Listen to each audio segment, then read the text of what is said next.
दिल्ली की मुख्यमंत्री रेखा गुप्ता ने पहली बार 1 लाख करोड़ रुपए का दिल्ली में बजट पेश किया है। महिला समृद्धि योजना के लिए 5,100 करोड़ रुपए का प्रावधान किया गया है। इसके जरिए दिल्ली की महिलाओं को हर महीने 2,500 रुपए दिए जाएंगे।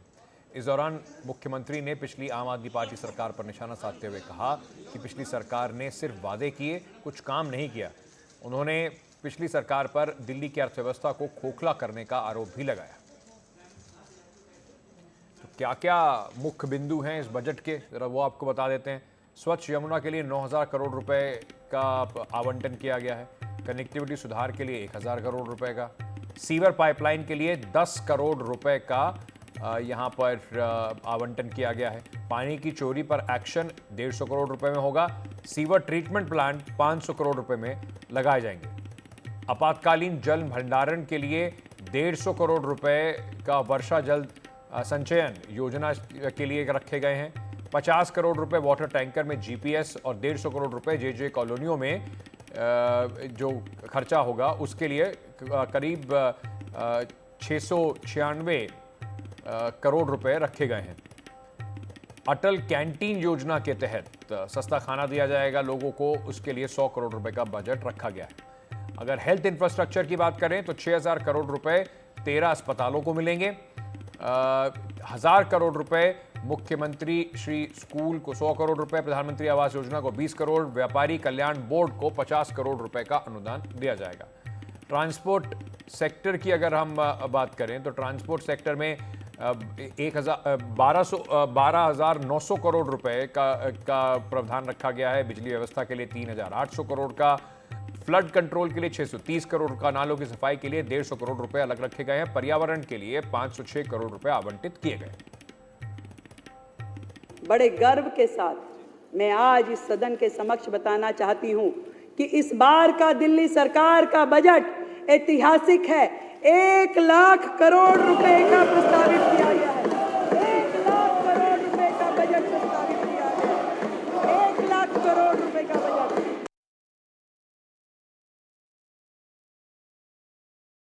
मैं आज इस सदन में ये बात कहना चाहती हूं कि मोदी जी को मिले एक एक वोट का कर्ज चुकाऊंगी और दिल्ली वालों की दीदी रेखा हूं, जनता के हित में काम करके दिखाऊंगी।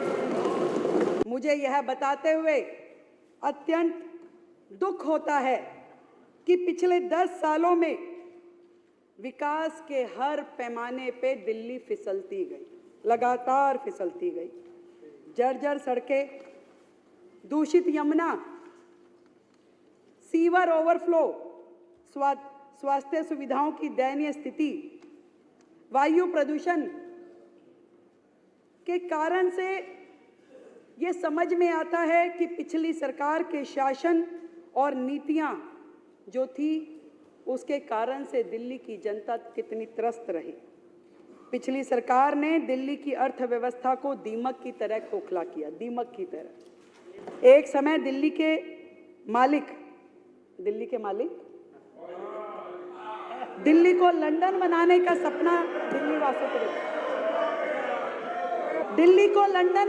सपना दिल्ली वासियों को उन्होंने बेचा, लेकिन टूटी सड़कें, ट्रैफिक जाम, इनकम्प्लीट प्रोजेक्ट ने इस महानगर को एक अराजक राजधानी बना दिया।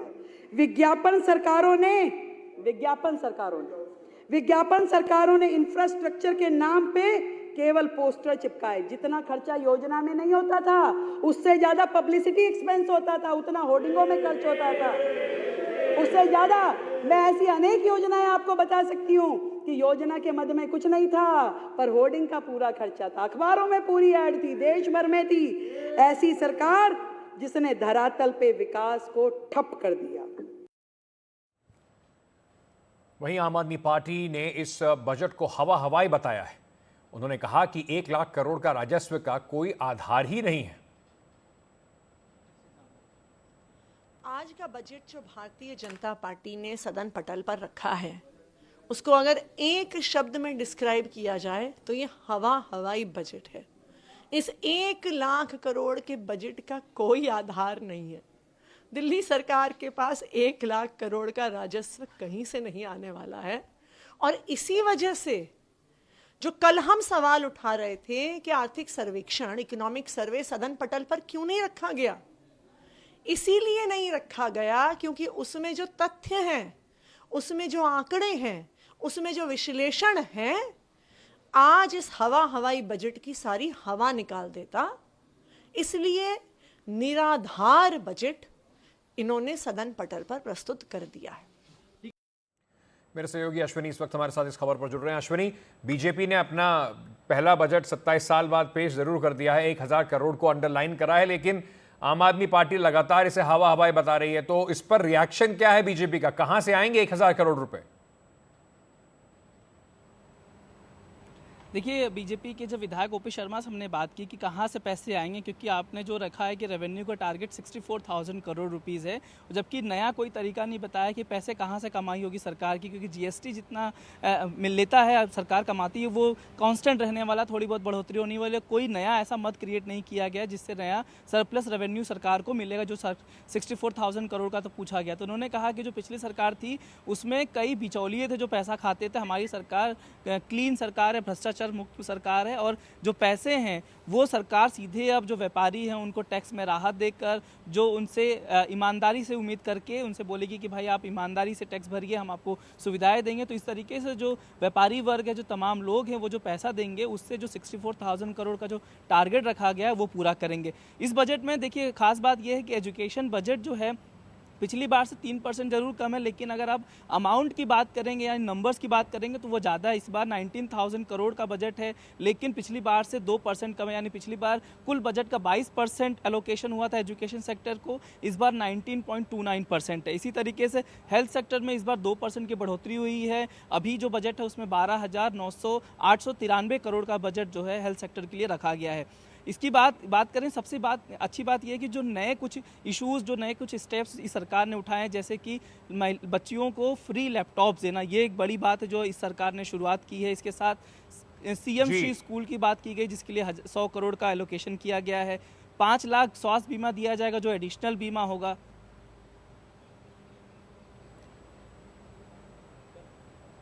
जी, तो ये एडिशनल ये सब बातें ज़रूर करी गई हैं। अब लगातार आम आदमी पार्टी भी सवाल उठा रही है कि देखिए, अभी सबसे पहले देखना होगा कि बीजेपी अपने वादों को कैसे पूरा करती है। 2500 रुपये महिलाओं को देना है, वो कब से शुरू होगा, इस पर भी एक बड़ी चर्चा अभी भी जारी है। बहुत बहुत शुक्रिया अश्विनी हमारे साथ जुड़ने के लिए। हेलो मोटो। Motorola, India's leading 5G smartphone brand. वक्त अब हो चुका है मोटोरोला प्रेजेंट्स हेडलाइंस का।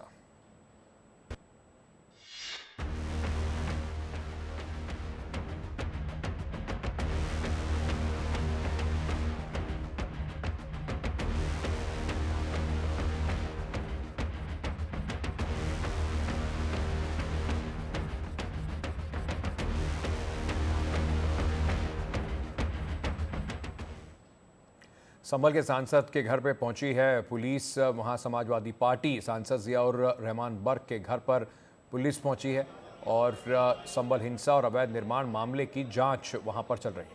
बर्क पर पहले से ही भड़काऊ भाषण देने का आरोप है। समाजवादी पार्टी इसे लगातार जिस तरीके से उनके नेताओं को परेशान किया जा रहा है उसकी कड़ी से जोड़कर देख रही है।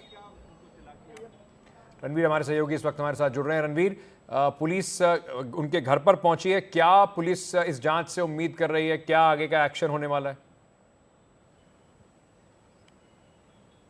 देखिए, आज जो पुलिस पहुंची है वो 24 नवंबर की संभल की हिंसा से जुड़े मामले में पहुंची है। मुकदमा संख्या 335/24 में जो मुकदमा दर्ज हुआ था नामजद, जिसमें जियाउर रहमान बर्क का नाम था, उस मामले में पुलिस उनसे पूछताछ करना चाहती है। और आज 41A का जो नोटिस होता है जिसमें सांसद को नोटिस दे करके पुलिस अपने पास बुलाएगी कि पुलिस उनसे कुछ सवालात करना चाहती है, और उसी को लेकर के पुलिस की टीम वहाँ पहुँची है। पुलिस ने जा कर के उनके घर के लोगों को बुलाया, लेकिन घर के जो बाकी लोग जो घर में मौजूद मौजूद थे, उन्होंने बताया कि जो सांसद और उनका परिवार है वो दिल्ली गया हुआ है। सांसद की अभी संसद का सत्र चल रहा है, इसलिए सांसद दिल्ली में हो, उनके परिवार के लोग भी दिल्ली में हैं। तो नोटिस लेकर के पुलिस की टीम वहाँ पहुँची हुई है। पुलिस की कोशिश ये है कि नोटिस दे करके सांसद को कहा जाए कि 1 हफ्ते या 10 दिन, चूँकि अभी नोटिस की कॉपी नहीं आई है इसलिए वो बता पाना मुश्किल है कि कितने दिन के अंदर बुलाया गया है। लेकिन ये पहली नोटिस है 335/24 के मुकदमे में 41 ए की जो नोटिस की तामील कराने के लिए पुलिसकर्मी पहुंचे हैं। ये नोटिस दिया जाएगा और एक तय टाइम दिया जाएगा। अगर उस टाइम में सांसद खुद से पुलिस के पास आते हैं तो ठीक है, नहीं तो पुलिस के पास 2 विकल्प होगा कि और भी 1-2 नोटिसेस दे दें, और या फिर चूँकि पार्लियामेंट सेशन चल रहा है तो परमिशन लेके गिरफ्तारी या उनसे पूछताछ के लिए हिरासत में लेने की बात होगी। लेकिन अभी पुलिस का अगला एक्शन क्या होगा ये देखना होगा। आज पहली नोटिस है और निश्चित तौर पे ये ज़ियाउर रहमान बर्क के लिए मुश्किल बढ़ती जा रही है, क्योंकि एक मुकदमा भड़काऊ भाषण का था। दूसरी दिक्कत अब उनके सामने ये आ गई है कि जो हिंसा से जुड़ा मामला है जिसमें सदर की गिरफ्तारी हो चुकी है, कई और लोग गिरफ्तार हो चुके हैं, उसमें सांसद नामजद आरोपी हैं और अब उनको पूछताछ का सामना करना पड़ेगा। और तीसरी दिक्कत वो मकान की थी जिसका आप जिक्र कर रहे थे, अवैध तरीके से मकान का निर्माण था। लेकिन आज जो नोटिस दी गई है वो सीधे सीधे संभल हिंसा से जुड़े मामले में जो आरोपी हैं सांसद, उसमें पूछताछ के लिए दी गई है। बहुत बहुत शुक्रिया रणबीर हमारे साथ जुड़ने के लिए। चलिए छोटा सा ब्रेक लेके वापस आ रहे हैं, बने रहिए हमारे साथ।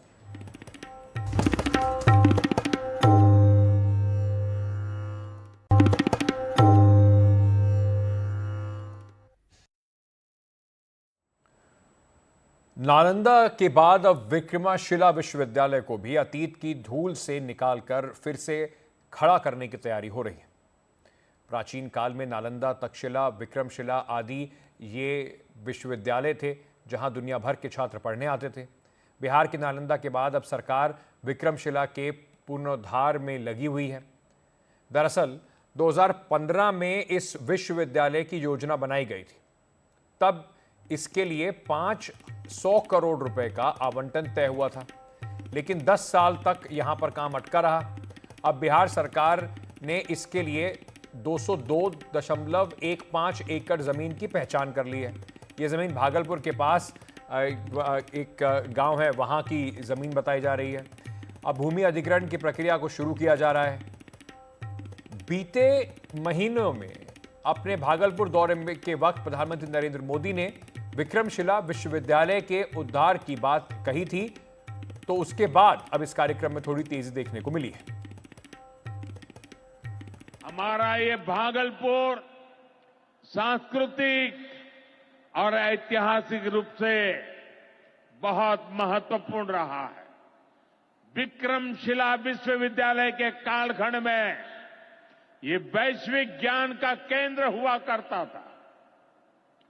हम नालंदा विश्वविद्यालय के प्राचीन गौरव को आधुनिक भारत से जोड़ने का काम शुरू कर चुके हैं। नालंदा विश्वविद्यालय के बाद अब विक्रमशिला में भी सेंट्रल यूनिवर्सिटी बनाई जा रही है। जल्द ही केंद्र सरकार इस पर काम शुरू करने वाली है। पुराने विक्रमशिला विश्वविद्यालय की अपनी ख्याति रही है। कुछ जानकारी इस विश्वविद्यालय के बारे में भी आपको दे देते हैं। विक्रमशिला विश्वविद्यालय एक बौद्ध विश्वविद्यालय था। इसकी स्थापना राजा धर्मपाल ने की थी। ये 8वीं और 9वीं सदी में बनाया गया था। इसमें 100 से ज्यादा शिक्षक हुआ करते थे और उन दिनों 1000 से ज्यादा छात्र पढ़ते थे।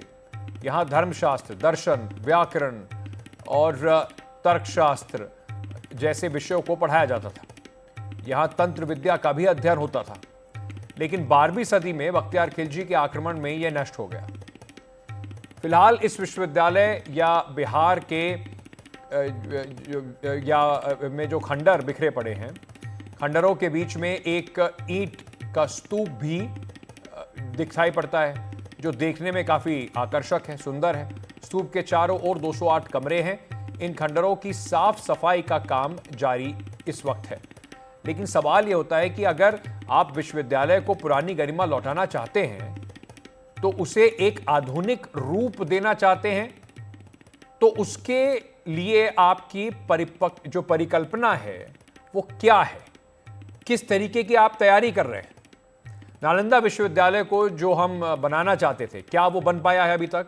नालंदा विश्वविद्यालय को लेकर बड़े ऐलान हुए थे, बड़ी बड़ी बातें भी करी गई थी, लेकिन हाल ही में कई विवाद में यहां पर दिखाई दे रहा है। तो विक्रमशिला से क्या उम्मीद की जाए, ये एक बड़ा सवाल है। फुरकान कमर साहब इस वक्त हमारे साथ जुड़ रहे हैं, शिक्षाविद हैं, फॉर्मर वाइस चांसलर रह चुके हैं यूनिवर्सिटी ऑफ राजस्थान के। आपका बहुत बहुत शुक्रिया सर हमारे साथ जुड़ने के लिए। मैं सबसे पहले आपसे पूछना चाहूँगा कि जब ये सुनते हैं कि पुराने जो विश्वविद्यालय हैं उनको दोबारा से जो जीर्णोद्धार हो रहा है, उनको और वर्ल्ड क्लास एजुकेशन इंस्टीट्यूट बनाया जा रहा है, सुनने में बहुत अच्छा लगता है, लेकिन इसमें किस तरीके के चैलेंजेस सामने आते हैं? क्योंकि नालंदा को भी हमने देखा, पहले वीसी अमर्त्य सेन रहे, उसके बाद से किस तरीके से नालंदा की जो जगह थी वो अभी तक वहां तक नहीं पहुंच सकी है जिसकी कम से कम परिकल्पना की गई थी। जी अंकित, दो इश्यूज हैं। एक तो ये कि हमारा एक इमोटिव इशू है कि ये हमारे प्राचीन गौरव थे और इस गौरव की तरफ हमें लौट करके जाना है और उन विश्वविद्यालयों को हमें बनाना है। इस पे किसी को कोई आपत्ति नहीं होनी चाहिए, किसी बहाने से कुछ नए विश्वविद्यालय बने, ये बड़ी अच्छी बात है। जाहिर है कि इस समय हम ये परिकल्पना तो नहीं कर सकते कि ये विश्वविद्यालय विक्रमशिला एक बुद्धिस्ट मोनास्ट्री होगी। नालंदा का जो रिजुविनेशन हुआ उसमें भी वो एक मोनास्ट्री नहीं है, वो एक मॉडर्न यूनिवर्सिटी है और बहुत सारे मॉडर्न सब्जेक्ट उसमें ऑफर किए जाने का प्रावधान है।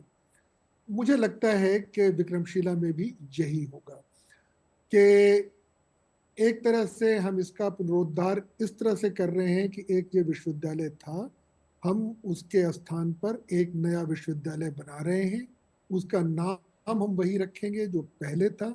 हम कोशिश ये करेंगे कि उसमें जिस प्रकार की और जैसी शिक्षा दी जा सकती थी उस तरह की शिक्षा का एक हिस्सा या कुछ न कुछ हिस्सा नए ज़माने में भी दिया जाए। लेकिन मुझे पूरा यकीन है और मुझे ऐसा लगता है कि ये जब विश्वविद्यालय पूरा बनेगा तो इसमें जो आजकल के आवश्यकताओं के अनुसार जिस प्रकार की उच्च शिक्षा की आवश्यकता है उनका प्राविधान किया जाएगा। तो मुझे ये सुन करके खुशी हुई है। थोड़ा सा ये लगता है कि भाई इसका ऐलान तकरीबन 2015-16 में हुआ था और ज़मीन को आइडेंटिफाई करने में जो दिक्कतें पेश आई उसकी वजह से देर हुई। तो चले देर आए दुरुस्त आए। अब जहाँ पर नए विश्वविद्यालय का निर्माण होना चाहिए और उसका नाम विक्रमशिला विश्वविद्यालय रखा जाना चाहिए। जी, जैसा आपने सर बताया कि एक जरूरी बात तो ये है कि भाई नए विश्वविद्यालय किसी भी हाल में खुलें। देश के अंदर उच्च शिक्षा को लेकर हमेशा ये बातचीत होती रहती है कि और बेहतर देश को करने की आवश्यकता है। क्यूआर रैंकिंग्स में भी हमने देखा कि भारत के जो विश्वविद्यालय हैं वो अभी तक उस लेवल पे नहीं पहुंचे हैं जहां पर बाकी दुनिया के विश्वविद्यालय हैं। लेकिन अगर ये बात करें तो आपको लगता है कि ये एक जिसको अंग्रेजी में कहते हैं एक अर्नेस्ट कोशिश होती है, या जैसा आपने पहले बताया इमोटिव क्योंकि इशू है उसको कम से कम बुलाने की कोशिश की जाती है? देखिए, लगता तो यह है कि जो इमोटिव इशू है उसको बुनाने की कोशिश की जा रही है, लेकिन जो उम्मीद किया जाना चाहिए कि अब सबको ये मालूम है कि बिना उच्च शिक्षा में क्वालिटी के आगे बढ़ पाना बड़ा मुश्किल है। तो हम ये उम्मीद करते हैं कि जहाँ से शुरुआत हो रही है लेकिन इस पर क्वालिटी और एक्सीलेंस की ओर तवज्जो दी जाएगी।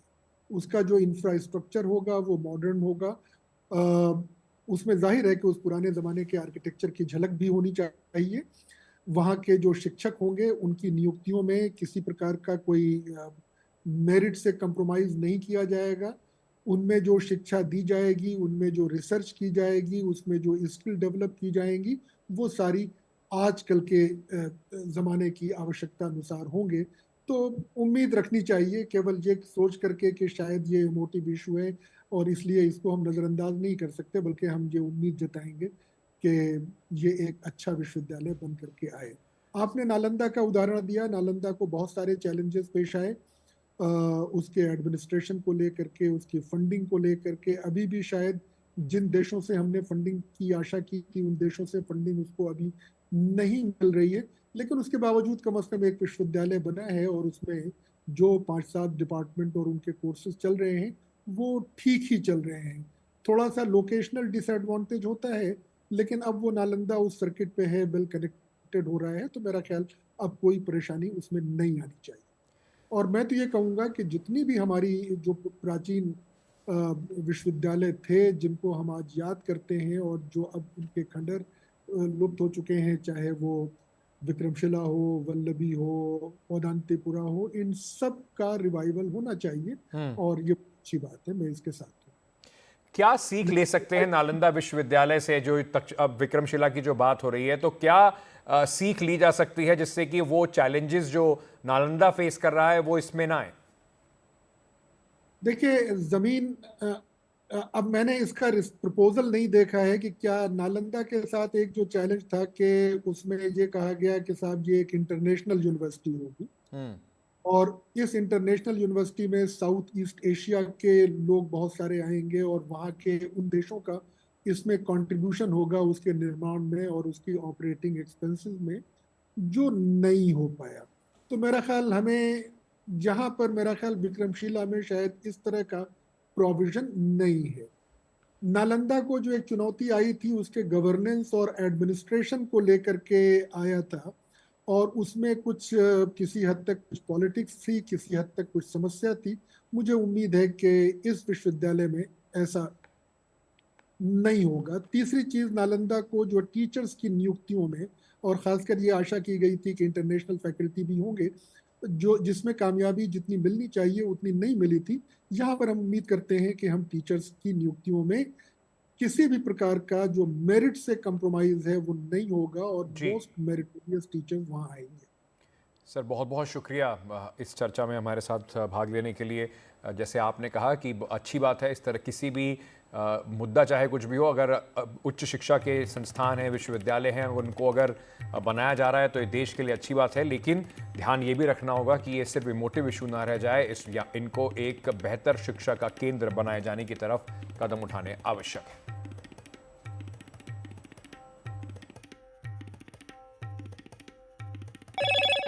Hello, Moto. Motorola, India's leading 5G smartphone brand.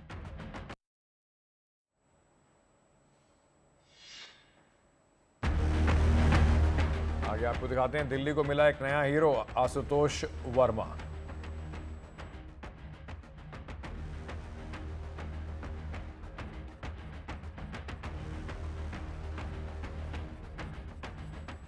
Breaking news इस वक्त आ रही है। कुणाल कामरा ने खार के पुलिस अधिकारी से बात की है। आपको याद दिला दें, कुणाल कामरा कॉमेडियन है जिनके खिलाफ अब कई सारे केस दर्ज कराए गए हैं। उन्हें पुलिस के सामने पेश होने को कहा गया था। उन्होंने खार पुलिस स्टेशन में अधिकारी से बातचीत की है। कुणाल कामरा ने 1 हफ्ते का समय मांगा है अपने आप को पुलिस के सामने प्रस्तुत करने के लिए। पारस हमारे सहयोगी इस वक्त हमारे साथ जुड़ रहे हैं। पारस, क्या कहा है कुणाल कामरा ने, किस कारण से वो अभी पुलिस के सामने नहीं आ सकते?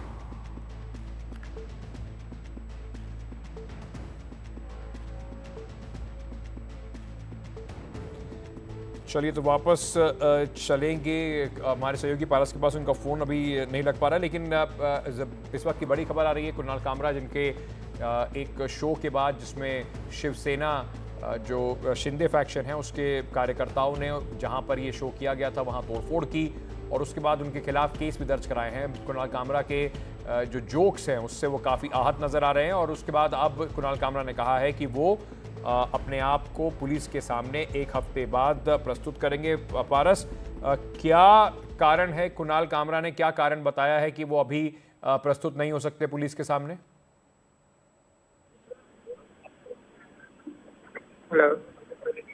पारस, अगर आप मुझे सुन पा रहे हैं तो सवाल ये था कि क्या कुणाल कामरा ने जो समय मांगा है 1 हफ्ते का, उसके लिए कारण क्या बताया?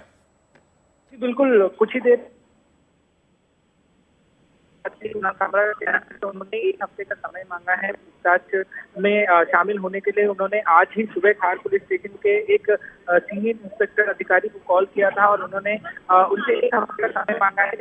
वो अभी पौंडीचेरी में है, उनके कुछ स्पीच है, कुछ पॉडकास्ट हैं, तो इसी के लिए वो उनको खत्म करने हैं, तो इसी के लिए समय मांगा गया है। और साथ ही साथ उन्होंने ये भी बताया कि उनको लगातार थ्रेट कॉल्स आ रहे हैं, उनको लगातार शिवसेना शिंदे गुट के नाम पे फोन आ रहे हैं और उनको कहा जा रहा है कि उनको मार दिया जाएगा, उनको हानि पहुंचा दी जाएगी। और इस बारे में उनको लगातार फोन आ रहे हैं। उनका कहना था कि तकरीबन 500 के आसपास उनको अब तक फोन आ चुके हैं और लगातार उनकी जान को खतरा बना हुआ है। उन्होंने एनडीटीवी इंडिया से बात करते हुए ये बात की भी कि वो जल्द ही जो पूरा मामला है उसकी जांच में शामिल होंगे और पुलिस को पूर्ण तरीके से कोऑपरेट करेंगे। वो जल्द ही मुंबई आएंगे और अपना बयान दर्ज कराएंगे। ये भी फारज आपसे जानना चाहेंगे कि कुणाल कामरा के खिलाफ मुंबई के अंदर या महाराष्ट्र में भी कितने केस दर्ज कराए जा चुके हैं, क्योंकि एक तरफ उनको खुली धमकियां दी जा रही हैं शिवसेना कार्यकर्ताओं के द्वारा, दूसरी तरफ उनके खिलाफ केस भी दर्ज कराए गए। के खिलाफ एक ही मामला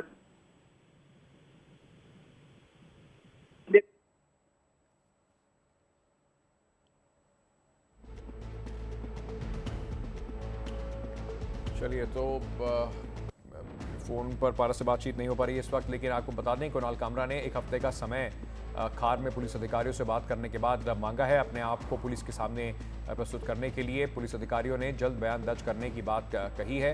वहीं शिंदे गुट के कार्यकर्ताओं ने धमकी दी है और उन्हें अपनी जान का खतरा है। इस वजह से कुणाल कामरा ने एक हफ्ते का समय मांगा है।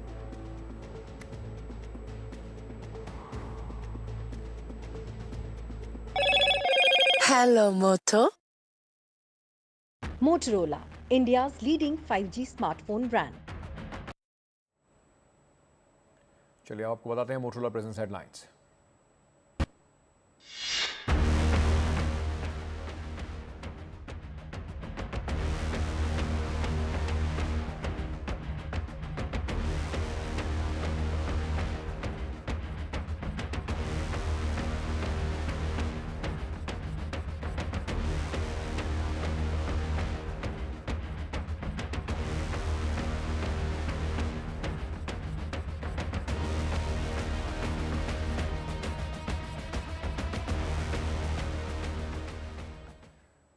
कल आईपीएल में कांटे की टक्कर, एक रोमांचक मुकाबला देखने को मिला। इसमें आखिरकार दिल्ली की टीम ने लखनऊ की टीम को हरा दिया।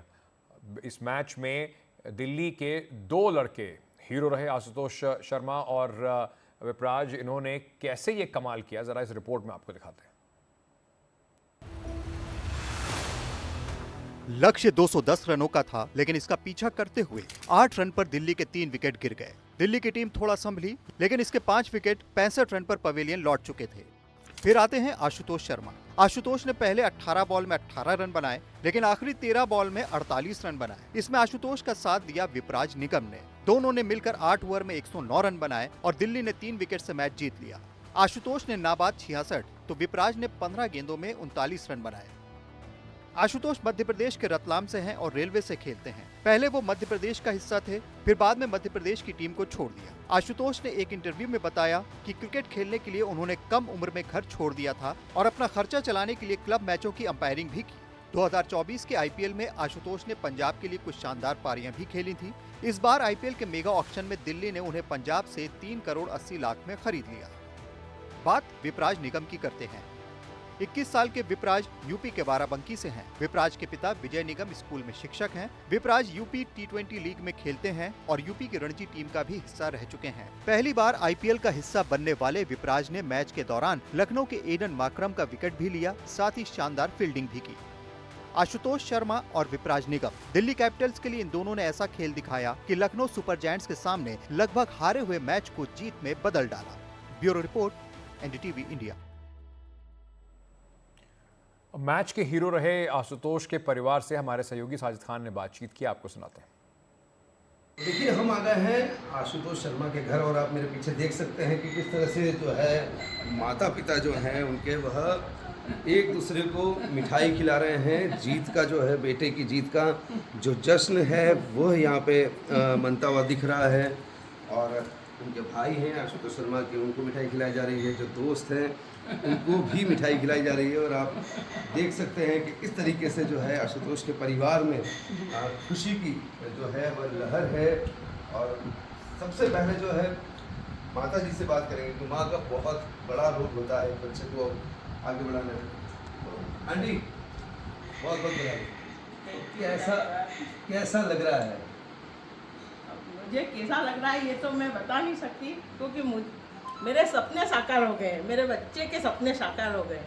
क्योंकि उसका शुरू से ही यही जुनून था कि उसको एक अच्छा क्रिकेटर बनना है और आगे इंडिया में खेलना है, और आईपीएल का उसका सपना था जो पूरा हो गया है, और अगला सपना उसका है इंडिया खेलने का। किस तरीके कल जो मैच था आपने भी देखा ही है, तो कैसा देखकर कैसा प्राउड फील होता, क्या कल का मैं तो बहुत फंस गया था। मैंने तो शुरू में जब देखा तो मैं तो पहले यही सोच रहा था कि शायद ही आज जो है ना दिल्ली जीतेगी जो है, क्यों